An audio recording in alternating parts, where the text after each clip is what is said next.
whole head was in its mouth. And just literally just trying to break my skull. He was eating me. It's everyone's worst nightmare, being eaten alive by a wild animal.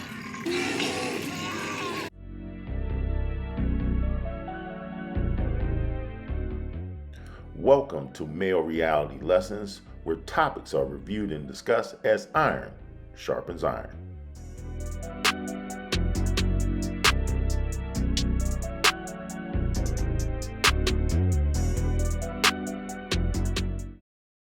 On today's episode, I thought I'd get into this asinine debate about women being asked if they'd rather be in the woods with a man or a freaking bear. Not going to belabor this any further, but to quote Mr. Jeremy Hill, this is for informational purposes only, and I will provide you with a clip that provides details about the savagery of bears and some first-hand accounts of people who have been attacked. Stuck in a forest with a man or a bear? Probably a bear. Because I detest men.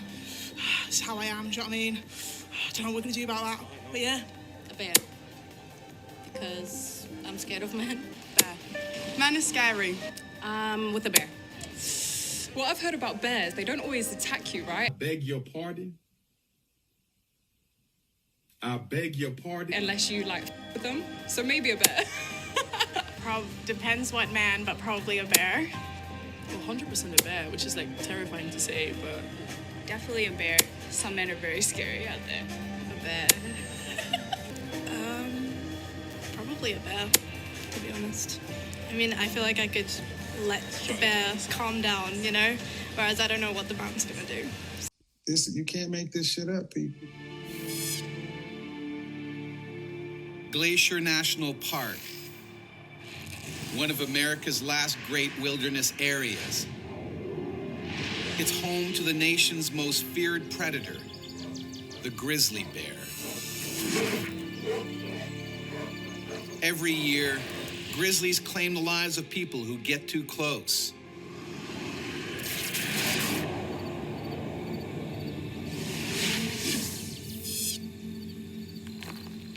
Johan Otter and his daughter Jenna are here for a hiking vacation. This one right here. Right here? Yep. See, to celebrate her graduation.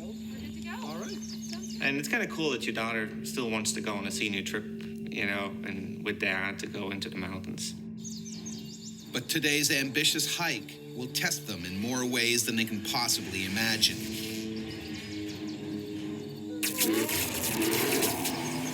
Survival in this wilderness is brutal. This female grizzly is dangerous. She has 2 cubs and will attack anything that comes near them.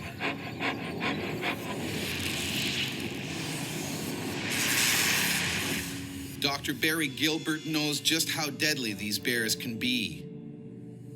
He himself was badly mauled by a grizzly. Grizzly bears have the smallest young of any of the mammals. They can weigh 2 or 3 pounds when they're young, so they're really vulnerable. This is what has caused the female to evolve into being suicidally aggressive. She lays out her all for those cubs. It's too early for other hikers to be on the trail. I sort of had this underlying nervousness. In the morning and the evening hours are the prime feeding times for animals, so that's when they're going to be out and about a lot more. I gotta take a video of this. This is beautiful. Wow. But Dad, we've got a long way to go. Let's keep going. But Johan and Jenna are seasoned hikers. The precaution I knew when hiking was just to make noise. We knew to not be too quiet, although we didn't know how loud to actually be. We talked continuously during that time, and we made sure we looked around as much as possible. Mornings, you can run to work and then take a shower. So your mom wanted me to have a talk with you about keeping to your studies. Yeah, They also carry a can of bear spray. This is their only defense against a predator attack. We didn't have it on our belt, it was just in the backpack. You know, really thinking that you're not going to be able to have to use that. It's not going to happen to you. They climb higher and further away from human habitation. If anything should happen to them, Johan and Jenna are on their own. Grizzlies normally steer clear of people. They can pick up a scent from over 2 miles away. But the wind is blowing down the mountain, away from the bear. And that would just negate the bear's best warning system, which is its nose, its sense of smell. And that's almost a perfect storm scenario. The grizzly is now on a deadly collision course. A surprised bear is an angry bear, and an angry bear is an aggressive bear and a dangerous bear. So do you honestly think that you're going to be able to keep up with, practice and dance? Wow. Look at this. High above the lake, the view is spectacular. Johan and Jenna fall silent, a mistake that could cost their lives.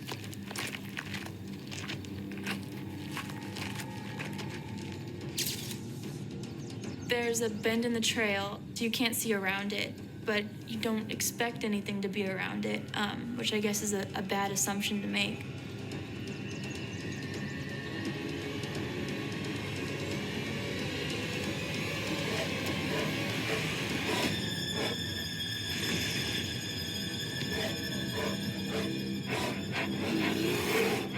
In front of me is a mother grizzly bear, followed by 2 cubs right behind her.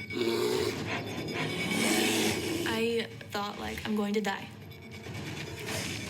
If you turn and run, you've immediately put a hamburger sign across your back.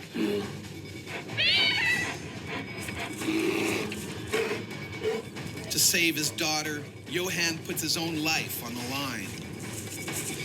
And it's something instinctual. It's not something you actually think about. It basically went into my thigh.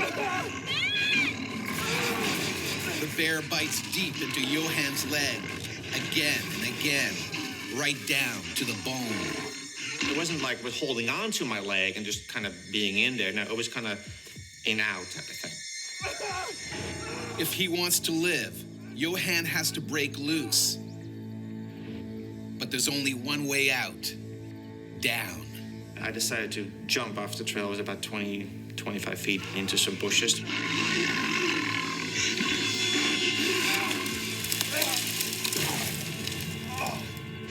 My eye was already bleeding or something like that at that point, so something must have gotten into my face.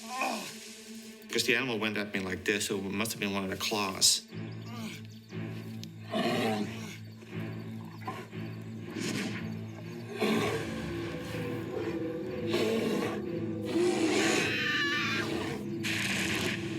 Then I see the can of bear spray that my dad had in the side pocket of his backpack. I pick up the can, but I didn't know how to work the can. Jesus. And you can't really stop and read instructions at that point. Out of time and options, Jenna leaps into the unknown.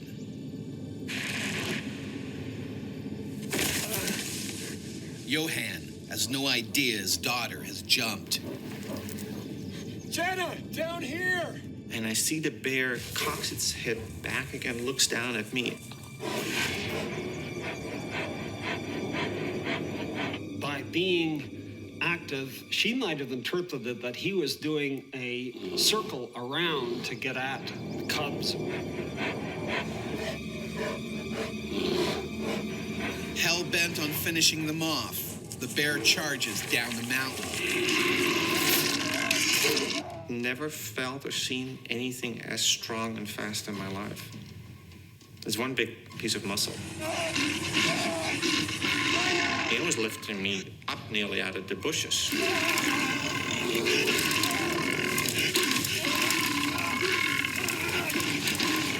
bears will sometimes try to flip people over to get at their face when they're going after people. If you're enjoying the video, please take a moment to like, share, and subscribe to Male Reality Lessons. Next thing I remember, falling around a good steep fall, I'd say 30 feet or something. Johan's luck holds. He's cheated death once more. But by chance, Johan has landed on the same ledge as Jenna. And then when I landed down, and here's that bear, it's still, with me. Trying to protect his daughter, Johan has brought the angry grizzly straight to her. Now the bear moves in for the kill.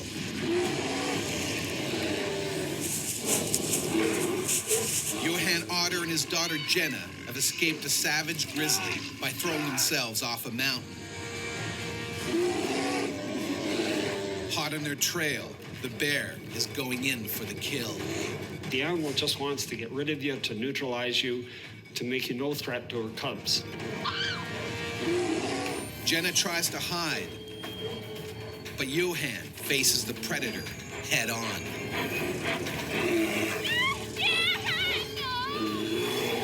But I just wanted to make sure it was, away from Jenna. Johan grabs for the nearest weapon, but it turns to dust. And I still remember those two eyes, amber brown, looking straight into my eyes. No feelings. Looking bears straight in the eye and continuing to look at them is generally aggressive. And it really started chomping down on my arm. It was just ripping it apart. We don't have the physical structure to stand up to even a friendly wrestling match with a bear, let alone when they're ticked off and a mom is feeling defensive about her cubs. You have this helpless feeling of, I can't do anything, but you want to help, but you can't do anything. The bear goes for the killer bite to his head. It's going after a person just like it would another bear. They're aiming for the mouth and the face because they're trying to disable their opponent's weapons. That's their teeth, that's their jaws. The grizzly's canines are about 2 inches long, made for gripping and tearing. The molars are flat for crushing and grinding. It really felt like it was trying to rip my head up. And the tooth really went into my skull. I could feel this bone cracking. And I remember thinking, okay, one more bite and I'm done.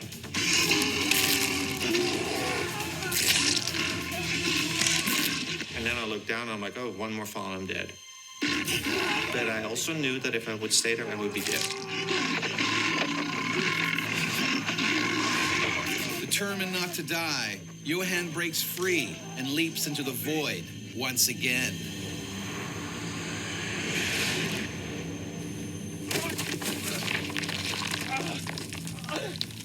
A small rocky ledge saves him from certain death, 1,400 feet below. And then I looked up, and the bear kind of was looking over the ledge, basically. I couldn't get to me. It was too steep, basically.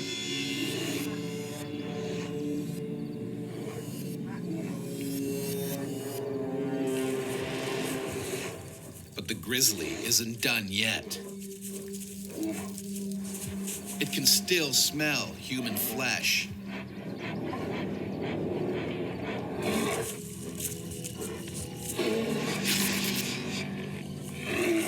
It was just fear of being found, which you know is inevitable.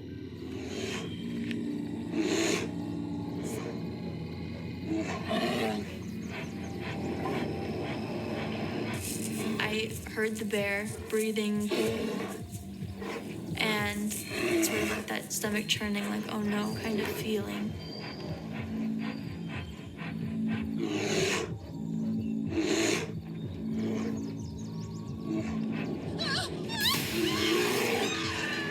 And I must have screamed.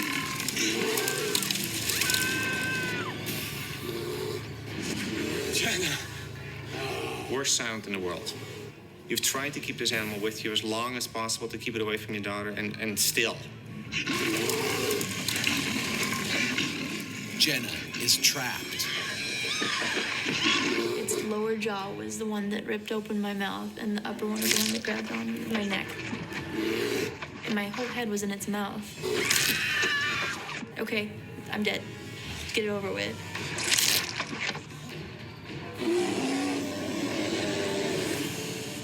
This could be the end of the line for Jenna.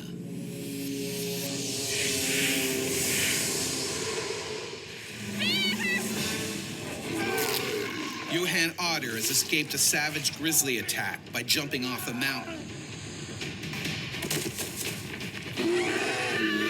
The bear has now turned on his 18-year-old daughter. Jenna.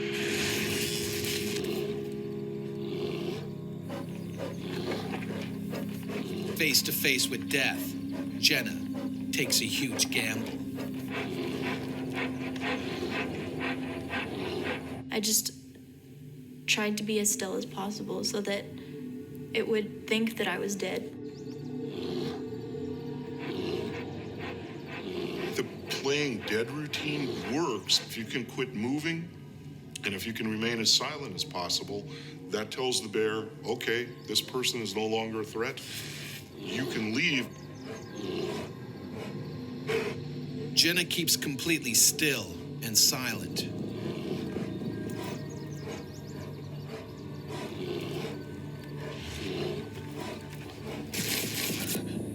Johan has no idea what is happening.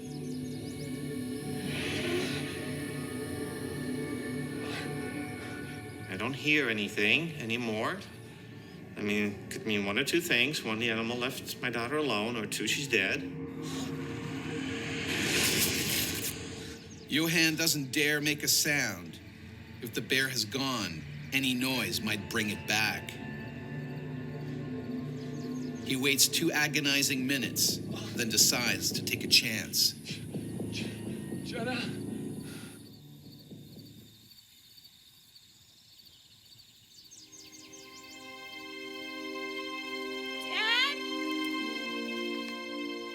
That's probably the best feeling.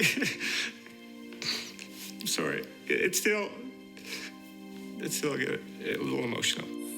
Are you okay? I'm okay. Her voice was very strong, sounded very healthy. Oh, I think I'm banged up pretty bad. And I was going for my head, and then all I feel was just bone, bone, bone, bone. Like, okay, I'm not gonna feel anymore. That's not good.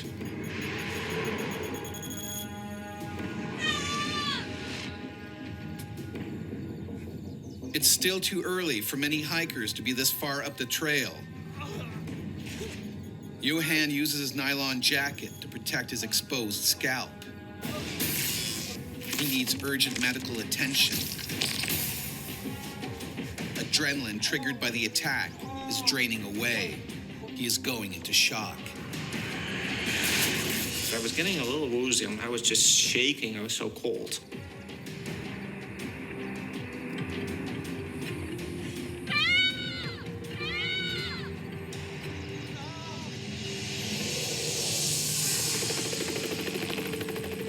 Johan and Jenna's cries are finally heard by other hikers. 2 hours later, they're airlifted to the hospital. It's bears that have been both habituated to people and then food conditioned that have injured or preyed on people. Like other bears in the park, this male feeds on human leftovers as well as plants and insects and the occasional young animal. An opportunistic predator, he's almost always hungry, a potentially dangerous situation. When are we gonna go back to Paris? We're gonna go back to Paris. 13-year-old Kelly McConnell and his mother, Patty, are moving from Texas to Alaska to start a new life. They're breaking the long trip with a well-earned rest. We're just gonna relax after a long day of driving. We just wanted to go to the hot springs itself and relax.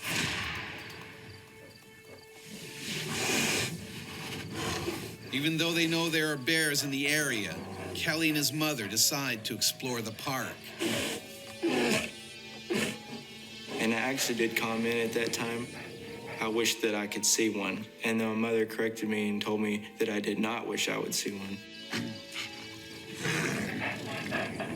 But Kelly and his mother have no idea of the danger they're in. Tree. It's so rare. Are going to The bear can smell prey, and it's closing in on them. A predaceous attack, by and large, is a slow approach toward you, constant following of you, if you like, waiting for its tactical advantage to come in and get on you.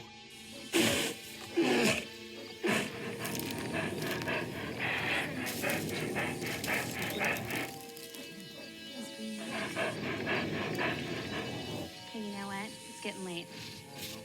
Come on, let's go. Kelly, come on.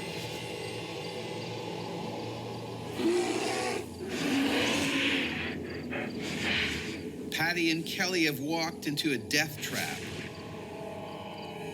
Frozen with fear, she has no idea what to do.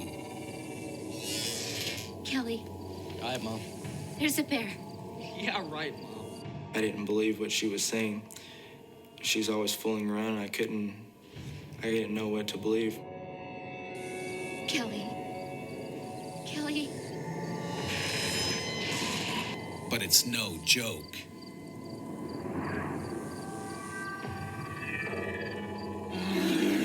Don't move. If it's not making any noise, if it's not making a commotion, and it starts coming at you, this bear's in a predatory mode, and you've got to start thinking about what can I do to defend myself.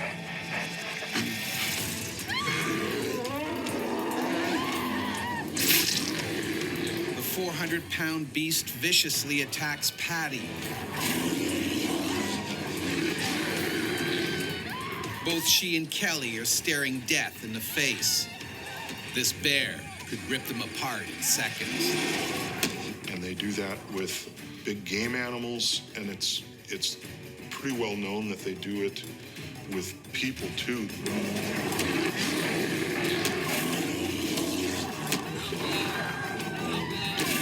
Kelly desperately tries to save his mother.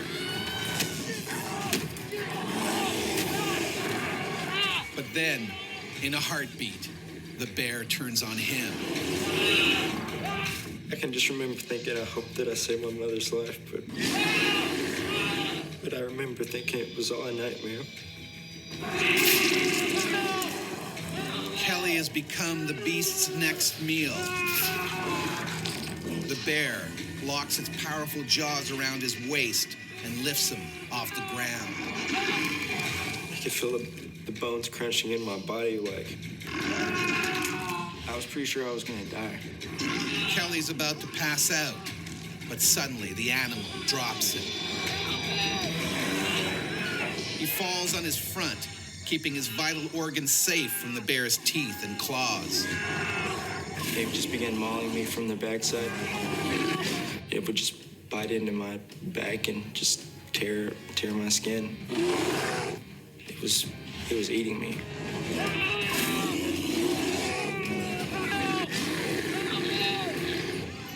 Kelly and his mom are so far from the hot springs, there's a danger no one will hear their screams. But one man does.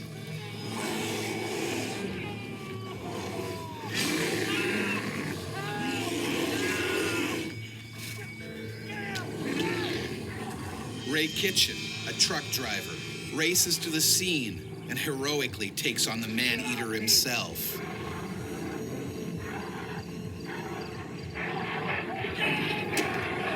This is an animal that's obsessively hungry, if not starving to death, and may see other people that interfere as trying to take the carcass with them. The bear's reaction is explosive. It turns on Kitchen and begins to eat him alive. Bears sometimes go into what they call surplus killing. They get into a herd of sheep, and it's so easy to kill them, they just knock them over left and right, way more than they're ever going to be able to eat. Kelly is too badly wounded to do anything to help. Kitchen is pinned beneath the raging animal. He can do nothing to stop it ripping him to pieces.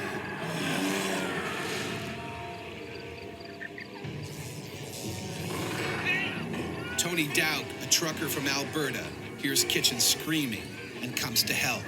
I couldn't believe what I was seeing. The bear was on Ray Kitchen, mauling him to death.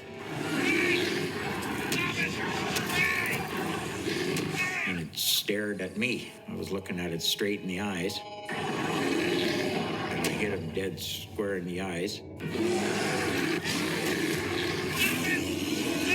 And its claws come up and just missed me because I jumped back. Tony is lucky the bear doesn't go after him. Instead, it finally kills Ray Kitchen.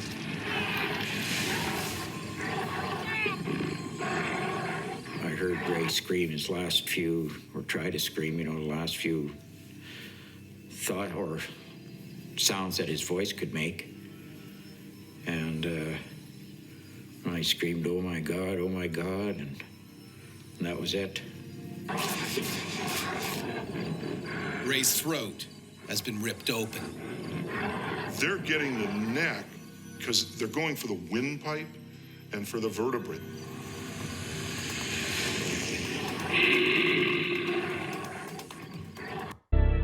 I'm going to close the video out here because I believe, ladies, you get the point.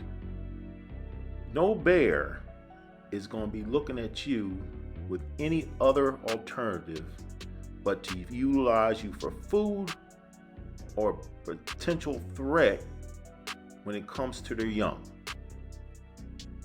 And as those video clips clearly showed, the only heroism in either case came from a man. But you can live in reality or you can live in delusion. Yet, I want to hear from you in the comment section.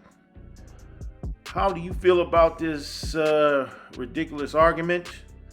Or do you believe this is just another means for women to play the victim? As always, I want to thank you for watching. Please subscribe to Male Reality Lessons and have a good day.